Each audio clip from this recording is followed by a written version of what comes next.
So, friends, can you think of a more classic?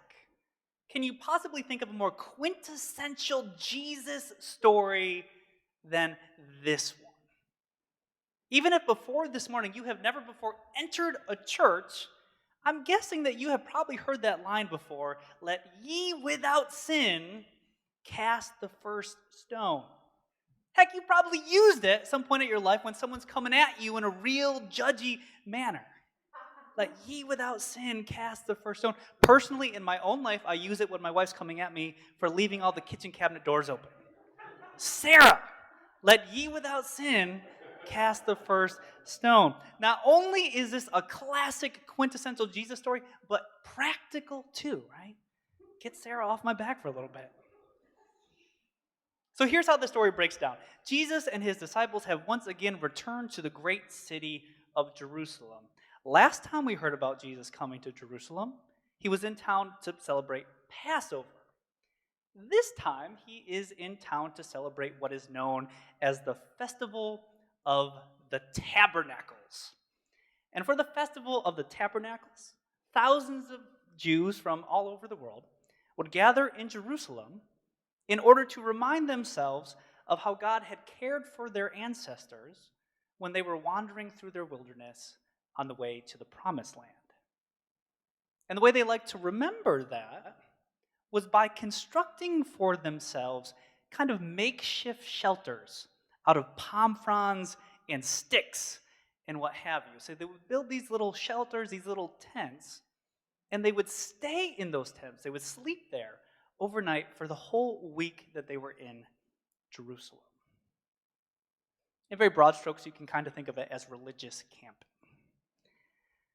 So in other words, for this Festival of the Tabernacles, we have thousands of people gathered in one place, spending the week chanting and praying and sacrificing, celebrating and feasting and living in these makeshift shelters on the side of a hill in Jerusalem, and drinking a whole lot of wine the whole week through. So given that context, and given human nature, can you see how two people might wake up in the wrong tent, regretting the decisions that they made the night before? Even 2,000 years later, it's not all that surprising to us that the next morning, some religious teachers are able to find and drag into the temple courts a woman that they caught with a man who was not her husband. Notably, they do not bring in the man that she was caught with because patriarchy. In any case, they bring this poor woman before Jesus, but it's not because they're super pious people and that they're really concerned with the fact that she had committed some sort of sin, but rather they're doing it because Jesus has been saying and doing some pretty controversial things. If you recall, last time that he was in Jerusalem, he went into the temple and overturned a bunch of tables. He fashioned a whip for himself, and he chased everybody out of the temple. And these teachers, they do not like it one bit, and so they come to him trying to trip him up. So they haul this woman before Jesus, and they say to him, "Our scriptures teach that this woman should be stoned to death. Jesus, what do you say?" Now, the reason this is so tricky is because, on the one hand, if he contradicts the Old Testament laws that say that this woman should be put to death, he would have been declared a blasphemer and a heretic, and he himself would have been stoned right there on the spot. But on the other hand, if he agrees with these teachers and says, yes, this woman should be stoned to death, that would seem to contradict all this business about love and forgiveness and grace that he has been preaching about. He would be exposed as the fraud that all of these religious teachers believe that he is. So they have him in a pretty tight spot here. It's true. But this is a classic Jesus story, right? So Jesus being Jesus, what does he do?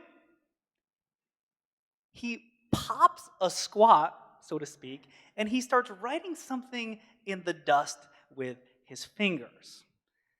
Now, no one is exactly sure what he is writing in the dust with his fingers. A lot of people speculate, and if you're interested in going down this rabbit hole, I invite you to Google it after church. And there's lots of people with like blogs that are written on GeoCities and Tripod who have like all these conspiracy theories about what he's writing in. It's a trip if you're into that sort of thing.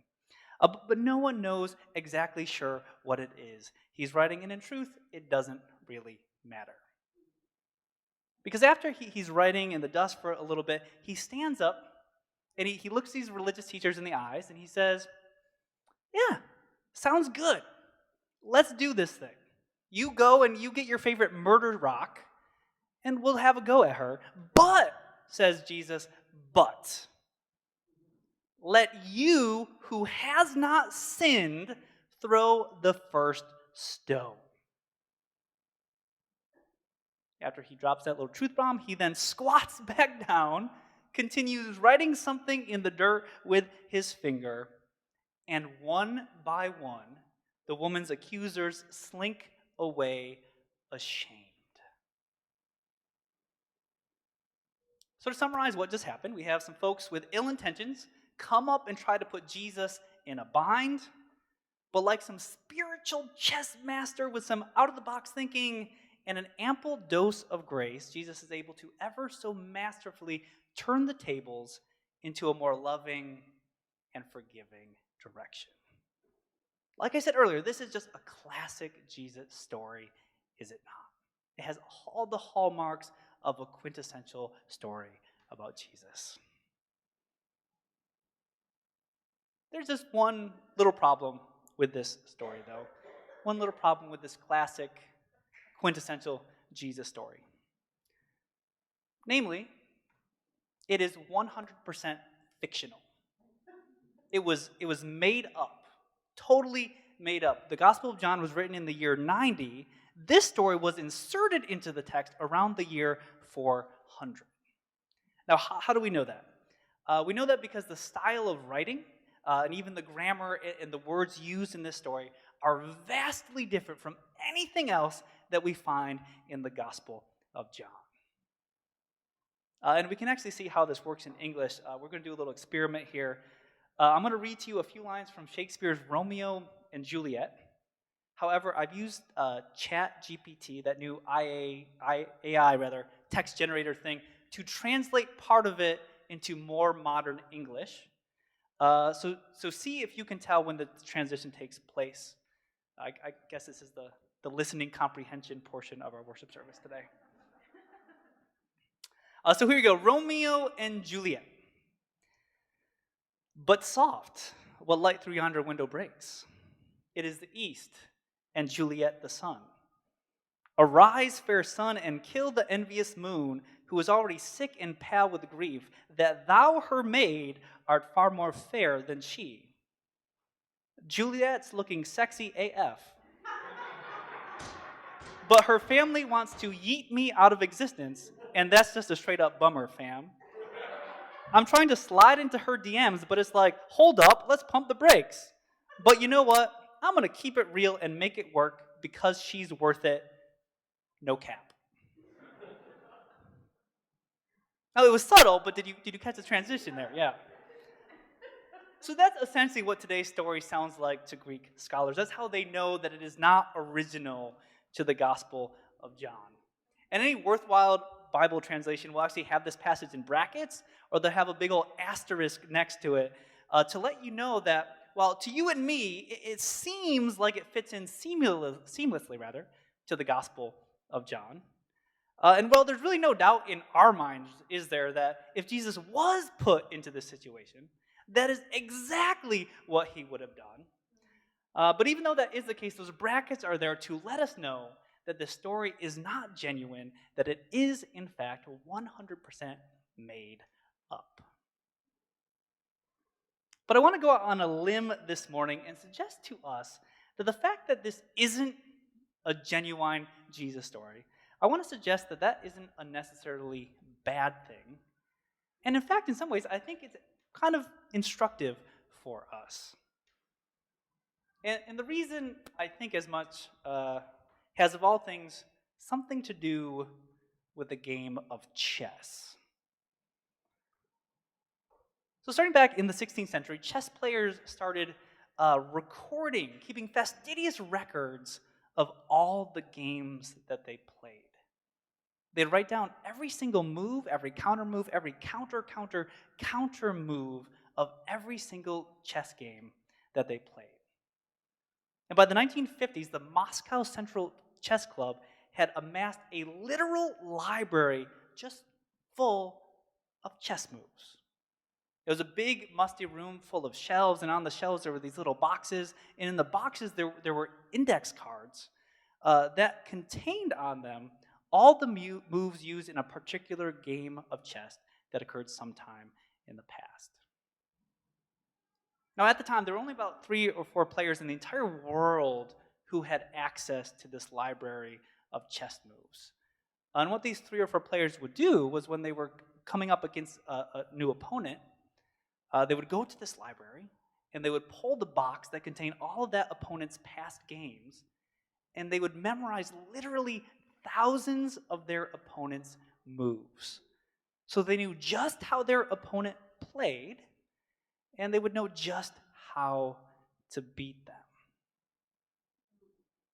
But somehow, some way, in the 1980s, the Russian Chess Federation was convinced to put all of this information into an online database, to make it publicly available, and to let people add their own chess games to it.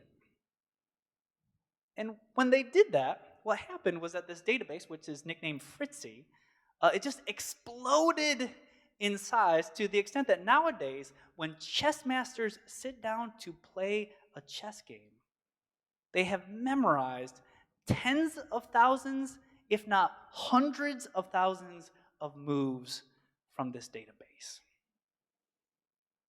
And one of the interesting things you can do with this Fritzy is you can enter into it any move, and it will tell you how many times that move has been used in the entire recorded history of chess. Nerdy? Yes, but I think that's pretty cool.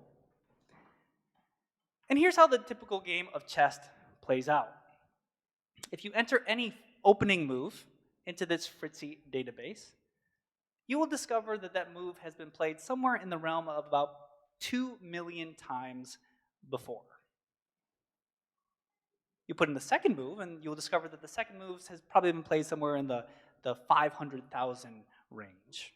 Enter the third move, and that number goes down to about 300,000 times that has been played before. By the sixth move, that number is down to 90,000. By the seventh move, is down to about 2,500.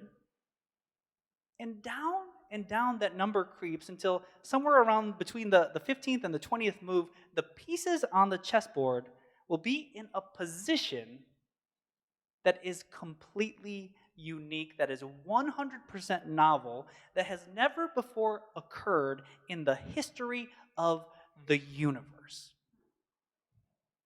And that is because, according to mathematicians, there are more ways to finish a game of chess than there are atoms in the universe. 10 to the 102nd power.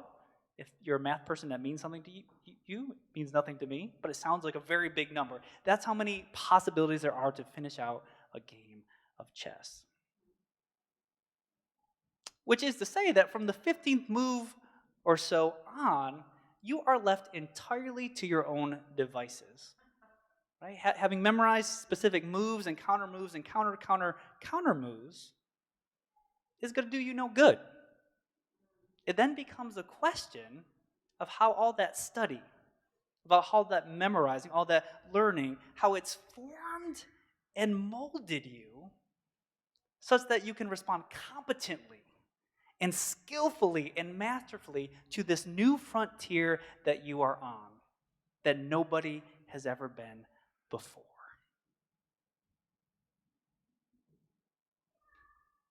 That's kind of what we're working at, too, isn't it? We're not here to memorize a bunch of antiquated rules and regulations from the Bible and then apply them to our lives in some sort of legalistic manner. That's not our point. That's not why we're here. That's not what we're doing. No, the reason that Protestant churches like this one are so very obsessed with reading about and talking about the Bible week in and week out is so that we can get to a place where the stories of the Bible, these stories about Jesus, these stories about God's unconditional love and forgiveness and acceptance, is so that we can get to a place where these stories aren't just rules and regulations, but they become part of us. That they form us and mold us such that when we encounter entirely novel situations, entirely new frontiers, like some sort of spiritual chess masters, right, we can respond to those situations skillfully, competently, masterfully, always turning the tables into a more loving, forgiving, and grace-filled direction.